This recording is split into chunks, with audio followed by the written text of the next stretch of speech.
Hello everybody, my name is Hunter Hero and welcome to my Labyrinth deck profile. This deck is lots of fun. This came out of just, what is it again? Tactical Masters. This deck is really good. It doesn't do very well against Runic, which is a popular deck that just came out in Tactical Masters with this, but this is a very fun control style deck if you like that sort of thing.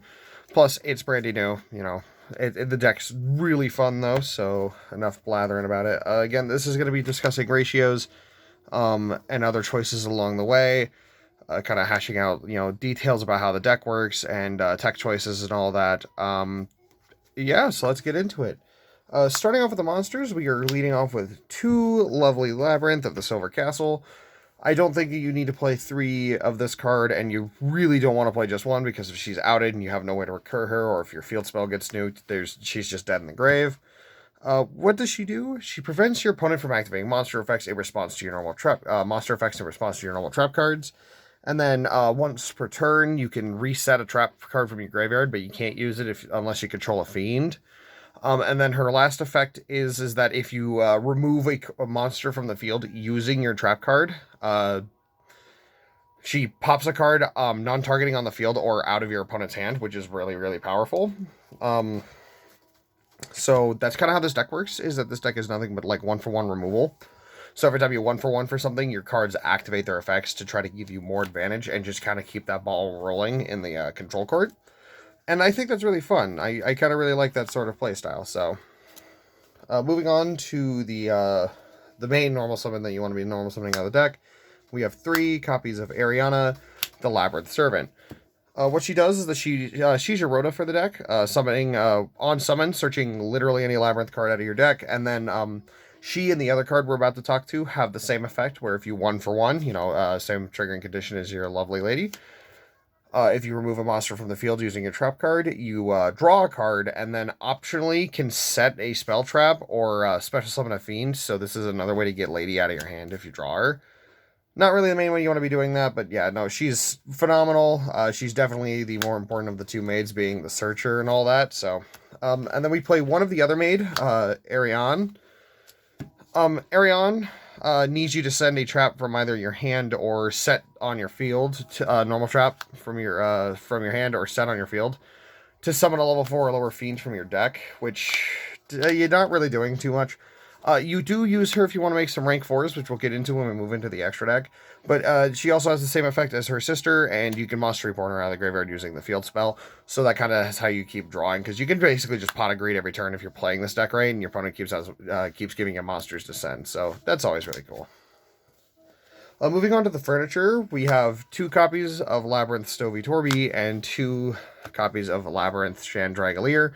These cards do the same thing, they just kind of fill different, stat-wise slots. So, Stovey Torby having 2k defense but no attack, and Chandragolier having 1500 attack and no defense. So, what these cards do is they send themselves from the hand or field to the graveyard, and then you discard a card, and then you set a Labyrinth spell or trap from your deck to the field, which is one of the ways you get garnets out of your hand and how you turn those into raw advantage. And then they also come with the condition that if you remove a monster from the field using your trap card, they special summon themselves either from the graveyard or add themselves back to your hand. So whether or not you need chump blockers or anything, they kind of fill that job for you. And you don't want to draw them too much. They are kind of bricky, but they do pitch to each other. They do trigger their own effects. And then for our one-ups, we are playing 1 copy of Labrynth Kuklok.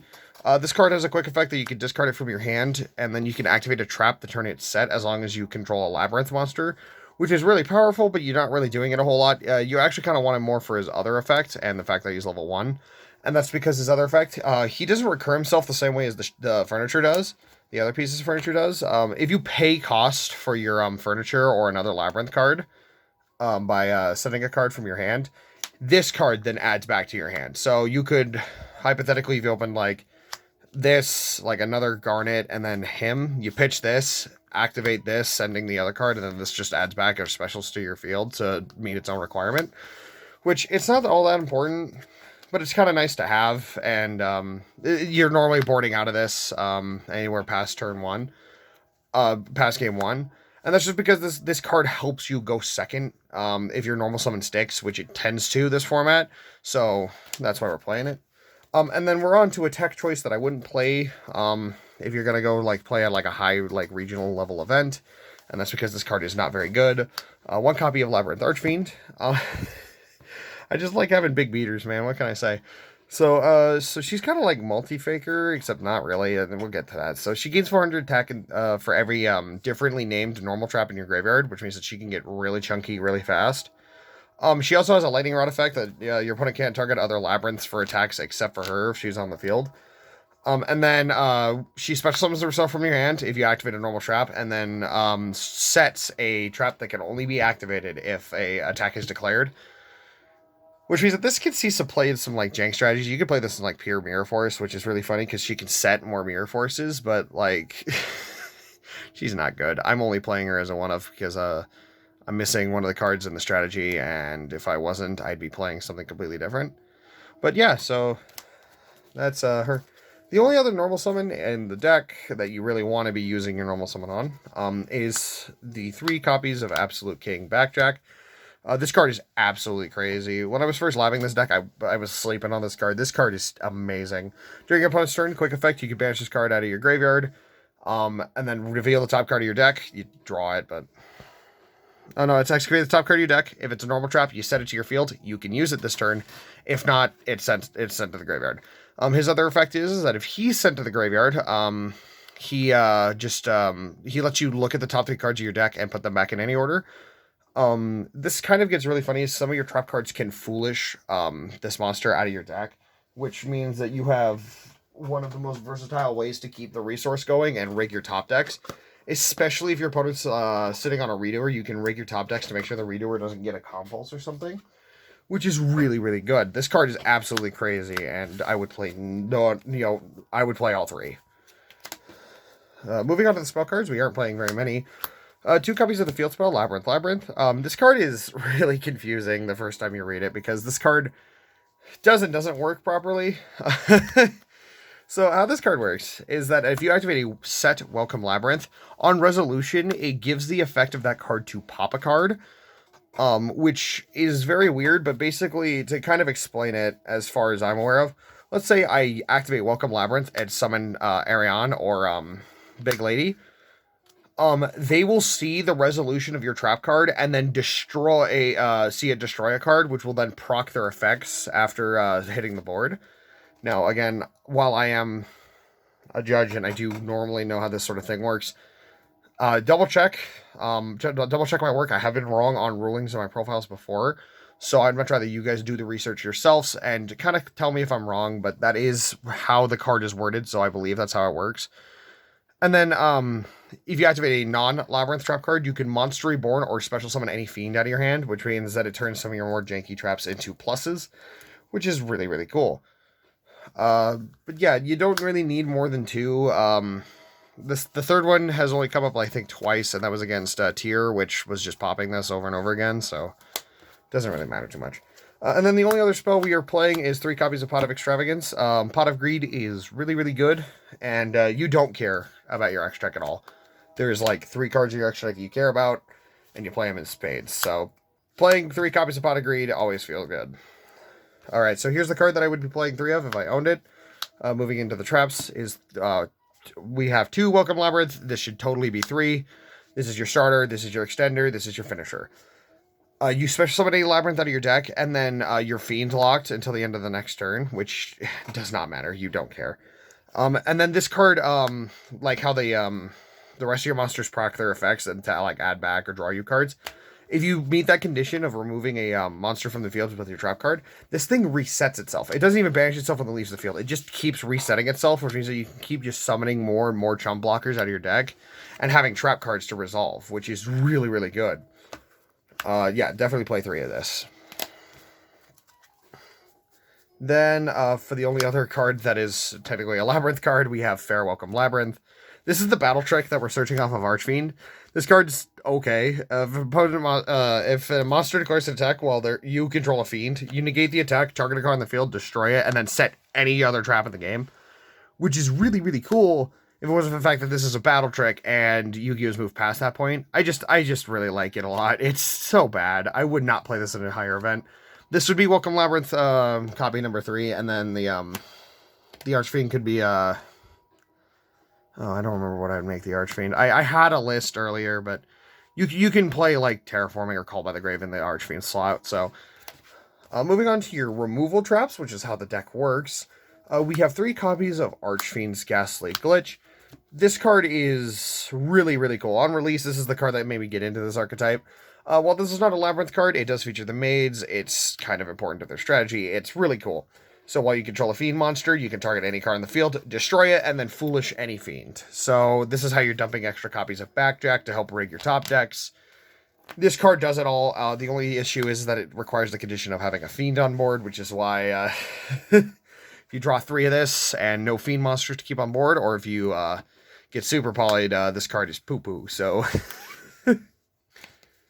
then we're playing 3 copies of Compulsory Evacuation Device.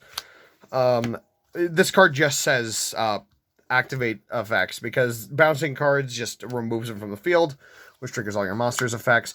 Plus, if you bounce extra deck monsters, you don't get their value. I mean, Tier Elements is the only deck that does that, but, like, I don't know, man, just bounce their day. Like, just don't worry about Tier too much. Like, interacting with their boards in weird ways is how this deck wins, and Compulse is one of the best ways to go about it, because you can remove some of their resources off their field before they have a chance to use them, like bouncing Rhino Heart after he summons himself out of the graveyard so they can't rank 4 or anything, or use them as free extenders, is just delightful. So, and then we have 3 copies of Ice Dragon's Prison.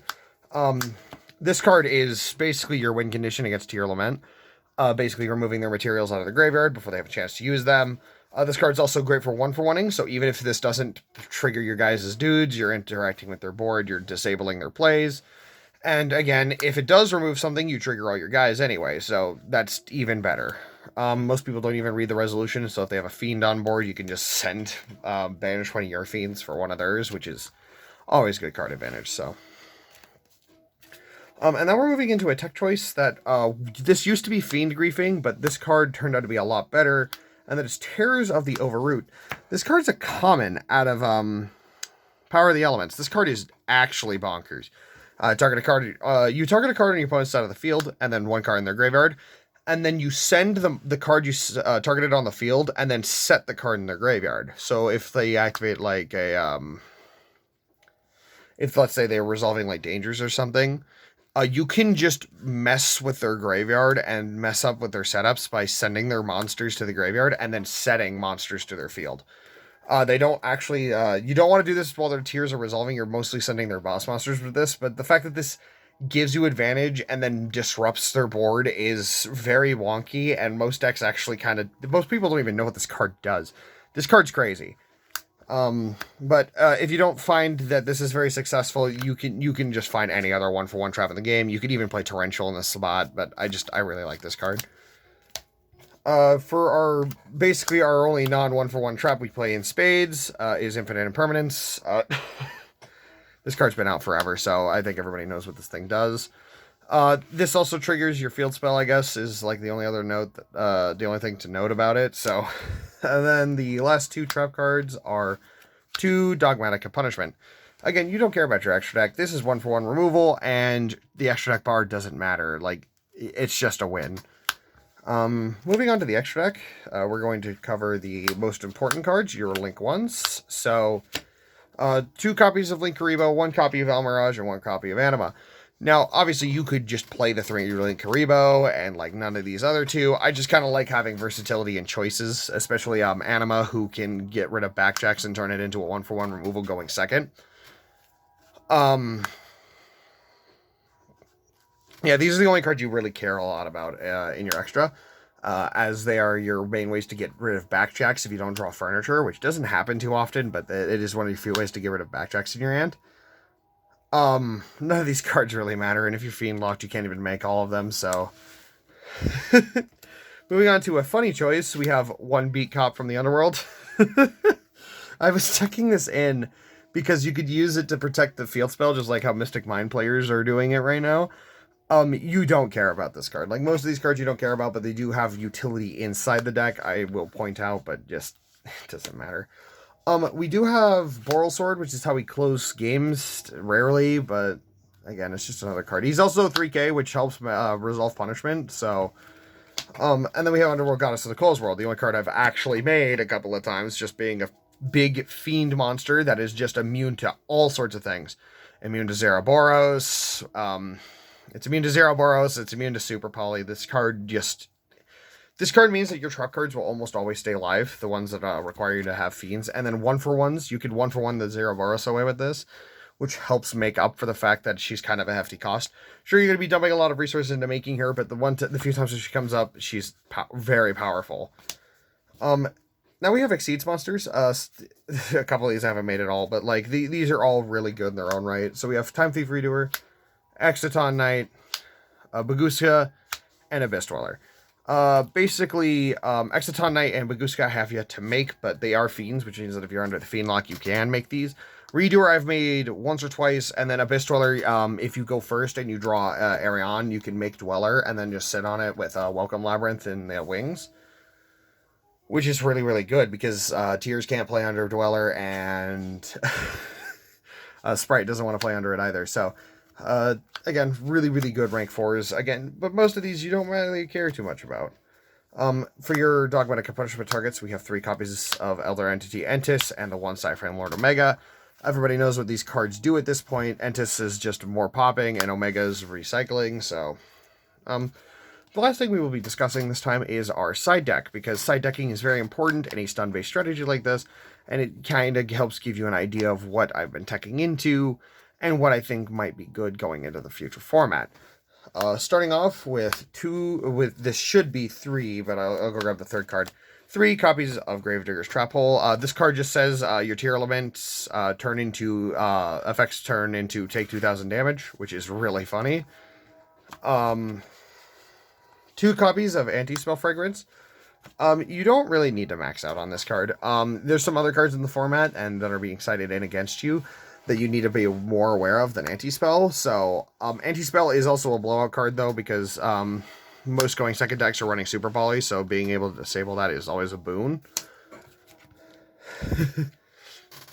And then we have 3 copies of the Fiend Griefing. This is basically only cited against Tier Laments and sometimes against Sprite. By basically returning the card that they're trying to fuse with back to the deck, you get to dump a backjack and rig your top deck, which is really, really good, and if you're going first going into Game 3, is your main way to win. We are still on 3 DRNM.